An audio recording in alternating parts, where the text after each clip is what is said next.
What's up, everyone? Welcome to the Power Play with CJ. We're focusing on the NHL granting an ownership group based in Seattle the application process to, start putting together the pieces for an expansion team to go into Seattle. That'll begin in 2020 season. Excuse me, hindsight's 2020. But I think you look at it, nothing's set in stone yet. There's no guarantee there will be a team there, but I'd say right now it's about 90% that 3 years from now we will have an NHL team playing in Seattle at the Key Arena, which is where the Supersonics used to play before they were stolen from the good people of Seattle. And actually, I just want to dish on that for a second.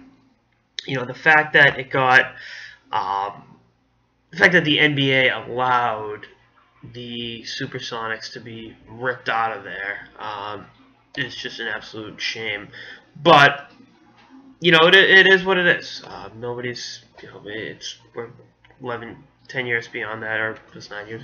2008 they got taken out. But either way, I think a team in Seattle is going to be great. I think I'm not one of those guys that's against expansion. I don't, and I think as of right now you're not over expanding.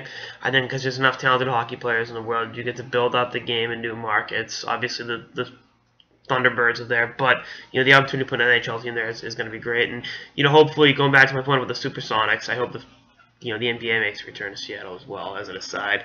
But I think you look at it, Seattle's hot in the streets right now. The Seahawks have a great culture. They've won a Super Bowl. They've come close to winning another one. The Mariners are somewhat relevant again, and I think this is a time to put a team up there. And I think, just my 2 cents on the matter, I think by 2030 we're gonna have 34 NHL teams, and that's a good thing. I think there's enough talented players in the world, and again, you look at the expansion and how these Sun Belt markets have, really elevated, the level of youth hockey in these communities, and I think that's going to be a really awesome thing. After Seattle, it'll probably be the Quebec City argument. And then go from there. But I do think in the next 13 years we'll be up to 34 teams, including Seattle. So that's it's an exciting day for hockey in the Northwest. I'm really curious to see, how this ownership goes about doing things. Jerry Brockheimer, producer and noted hockey fan, is involved, and the Key Arena is undergoing some renovations.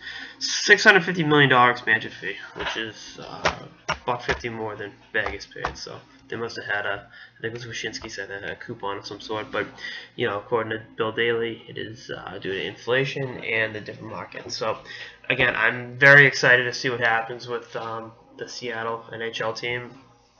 I am very curious to see how their rivalry with Vancouver will develop. And again, it's a great day for hockey. But then again, I can't think of too many bad days for hockey.